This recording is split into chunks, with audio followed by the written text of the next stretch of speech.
अस्सलाम वालेकुम व्यूवर्स, मैं हूं इरफान बिशारत और मैं आपको वेलकम करता हूं अपने यूट्यूब चैनल पे।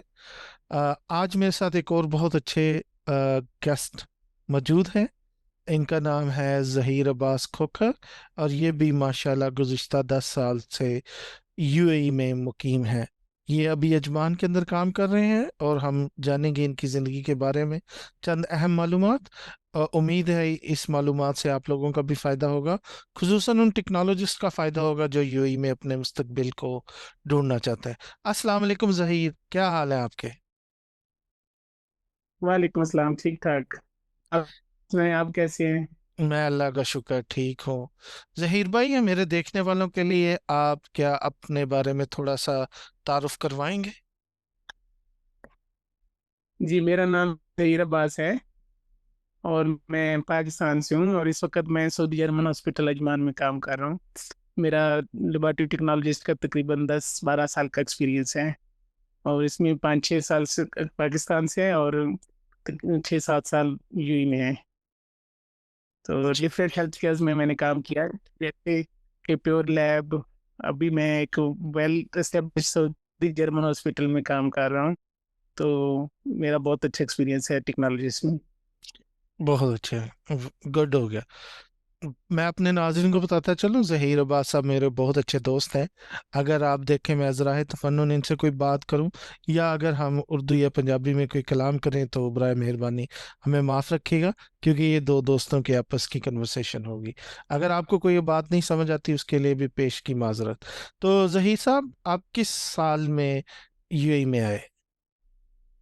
मैं 2016 में यूएई में आया था। उससे पहले आप क्या कर रहे थे?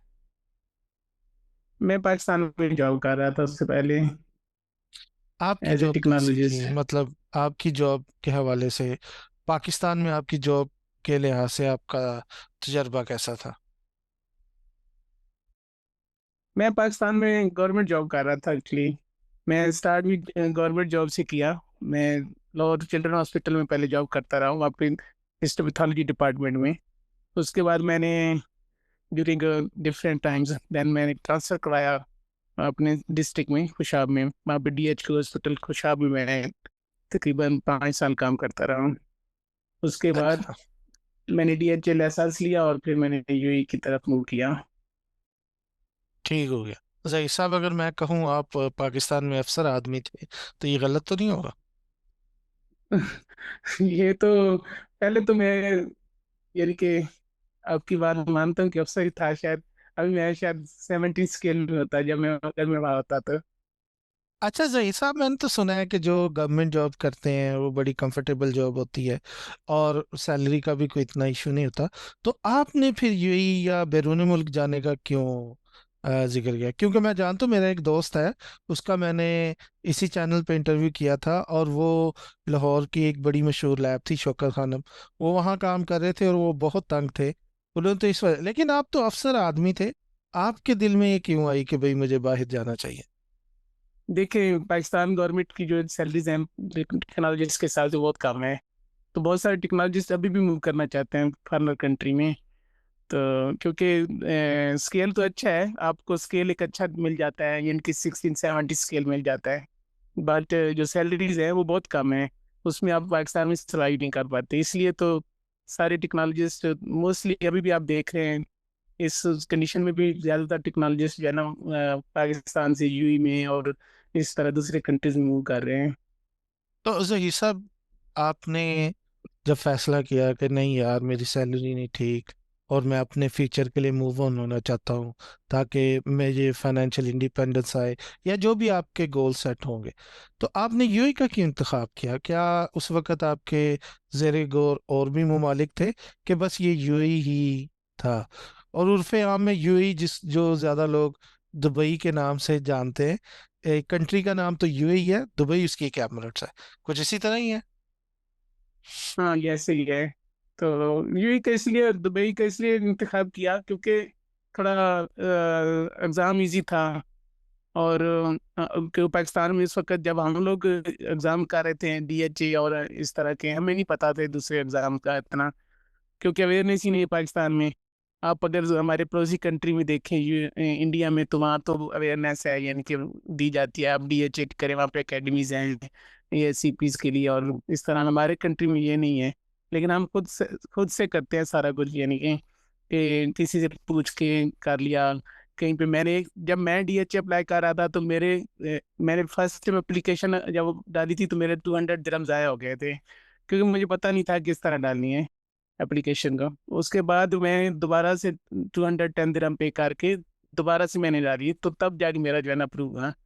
तो इस तरह मुझे यानी कि काफ़ी लॉस हुआ। और आपको पता है, दिरहम में जब फीस जाती है, तो उसके बाद बहुत ज़्यादा आपको पैसे होते हैं पाकिस्तान के हिसाब से, रुपीज़ जो है। नहीं, मैं आपसे एग्री करता हूँ। और ये डीएचए और प्रो मैट्रिक की तरफ मैं बाद में आता हूँ। सबसे पहले मैं आपकी लाइफ के बारे में कुछ जानना चाहता हूँ कि जब आप पहली दफा किस ईयर में आए यूएई में, मतलब आप two Dubai thousand land six हुए या किस जगह पे लैंड हुए जब आप यूएई में आए? मैं फर्स्ट टाइम आया तो दुबई में ही लैंड किया। तो आपके क्या तासुरात थे दुबई देख के? देखिए, एक न्यू वर्ल्ड थी definitely, advance country, advance city, सब कुछ देखा पाकिस्तान से तो यानी कि वहाँ तो बहुत बैकवर्ड, यहाँ पे सब चीज़ एडवांस थी, इसलिए एक लाइफ ही चेंज हो गई।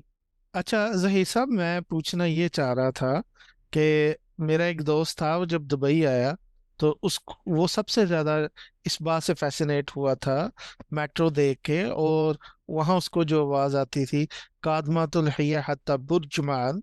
तो आप किस चीज से मुतासिर हुए वैसे? सबसे ज्यादा किस चीज ने आपको फैसिनेट किया? अल्लाह तुगलक, मुझे सबसे। सीरियसली यार, ये सब लोगों को मेट्रो, इसका मतलब दुबई में बहुत पसंद आती है। ठीक है। और एक जो वो लिखा हुआ है, डू नॉट माइंड, डू वो मुझे नॉट बड़ा माइंड। मजा लगा। अच्छा अच्छा, कि ठीक हो जब डोर ओपन होता है तो वहां पे लिखा होता है डू नॉट माइंड, तो गया। वो बड़ा मजे का है। चलो ठीक हो गया। तो जब पहली दफा आपने बुर्ज अल खलीफा देखा तो अब कैसा रहा? बुर्ज अल खलीफा देख के तो बहुत ही इम्प्रेस हुआ मैं, कि इतनी बड़ी बिल्डिंग पहली दफा मैंने देखी। और बहुत अच्छा लगा देख के, क्योंकि बुर्ज खलीफा के बारे में बहुत सुना था। तो ये एक ड्रीम ही हो गया था हमारे लिए कि बुर्ज खलीफा भी देखना है। तो माशाल्लाह हमने फिर देख लिया। अच्छा, तो मुझे आप ये बताएं कि ये अगर किसी को आ, मसलन एज अ टेक्नोलॉजिस्ट, क्योंकि हम टेक्नोलॉजिस्ट हैं तो हम उनकी ही बात करेंगे। तो अगर किसी टेक्नोलॉजिस्ट को अगर यूई में आना हो तो उसके लिए रिक्वायरमेंट्स क्या है? देखिए, आपको बैचलर डिग्री होनी चाहिए, 2 साल या 4 साल की, और उसके बाद 2 साल का एक्सपीरियंस होना चाहिए लैब टेक्नोलॉजिस्ट के लिए। तो आप फिर डीएचए या एमओएच या फिर इनका जो हाथ का एग्जाम है वो एलिजिबल हो सकते हैं। अच्छा, तो ये जो एग्जाम देने के लिए प्रो मैट्रिक, क्या क्या चाहिए होता? आप पहले तो आप असेसमेंट करते हैं ना डीएचए की वेबसाइट पे जाके, तो फिर वो उसमें आप अपनी सारी डिटेल देते हैं। उसके बाद एप्लीकेशन सबमिट करते हैं, उसकी फ़ी पे करते हैं, फिर डाटा फ्लो, और फिर जाके आपको यानी कि एग्ज़ाम देना होता है डीएचए का। तो इस तरह करके ये एक प्रोसीजर है। अगर यानी कि कोई करना चाहे तो ये है हमारे दोस्त जो कर। वैसे आजकल तो टेक्नोलॉजी बहुत ज़्यादा हो गए हैं यहाँ पे, तो सैलरीज वैसे डिसहार्ट तो मैं नहीं कर रहा किसी को, ये लक की है किसी की जो है ना। तो यहाँ पे बहुत सैलरीज कम हो गई हैं, बहुत बहुत मुश्किल से जॉब मिलता है यूएई में। अच्छा, यानी आप कहना ये चाह रहे हैं कि यूएई की मार्केट काफी सैचुरेटेड है, अब इतनी फेवरेबल नहीं रही टुवर्ड्स मेडिकल टेक्नोलॉजिस्ट के हक में। बिल्कुल बिल्कुल बिल्कुल नहीं, हाँ चले, कोई ऐसे ही नहीं, है। इस पे हम इंशाल्लाह एक नेक्स्ट सेशन करेंगे।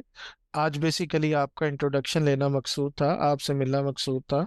इंशाल्लाह जब हम नेक्स्ट प्रोग्राम आपके साथ रखेंगे तो उसमें इंशाल्लाह हम ज़रूर डिस्कस करेंगे कि यूएई की मार्केट क्या चल रही है और को कितनी सैलरीज मिल रही हैं। तो जही साहब, जाते वक्त एट द एंड आप हमारे व्यूवर्स को कोई खास मैसेज देना चाहेंगे? बस यही है कि अगर किसी का ड्रीम है दुबई आने का, तो जरूर ट्राई करे, और एज ए टेक्नोलॉजिस्ट अगर कोई है तो और आजकल तो ऐसे भी दुबई आने भी पाकिस्तानियों के लिए एक ख्वाब बन गया है, क्योंकि ये यूरोप से भी मुश्किल हो गया है इनका वीज़ा लेना। तो यही है कि व्यूवर्स को यही है कि आप ट्राई जारी रखें अगर जो आना चाहते हैं दुबई में, तो इंशाल्लाह इन फ्यूचर अल्लाह पाक उनको भी ले आए। जी इंशाल्लाह, मेरा भी यही मानना है कि यार जब आपकी किस्मत में लिखा हो, आप अपनी जी तरफ से पूरी ट्राई करें। यू नेवर नो, अपनी लक के बारे बिल्कुल। में आप कुछ नहीं कह सकते। हाँ जी आपको कभी भी कोई चांस आपका लग सकता है। बिल्कुल तो बिल्कुल। तो जय साहब, वो लाइक सब्सक्राइब वाली बात तो की नहीं आपने। क्या यानी कि यूट्यूब हमारा चैनल लाइक एंड सब्सक्राइब करें भाईजान, ये किसने कहना। चले, ये तो आप नहीं कहने हैं। चलें, ठीक हो गया। तो जी नाजरीन, इन दी एंड मैं आपसे इजाज़त चाहूँगा। अगर आपको मेरा कंटेंट पसंद आया हो, और अगर आप जही साहब को फर्दर देखना चाहते हो, और आपका दिल चाहे कि जही साहब बार बार हमारे चैनल पे आते रहें, please to like and subscribe our channel. इंशाल्लाह नेक्स्ट टाइम हम आपसे किसी और बेहतरीन से मौजू और अच्छी और ख़ूबसूरत से गेस्ट के साथ पेश खिदमत होंगे। अपना ख्याल रखिए, सबका ख्याल रखिए, खुश रहिए। अस्सलाम वालेकुम। वालेकुम अस्सलाम।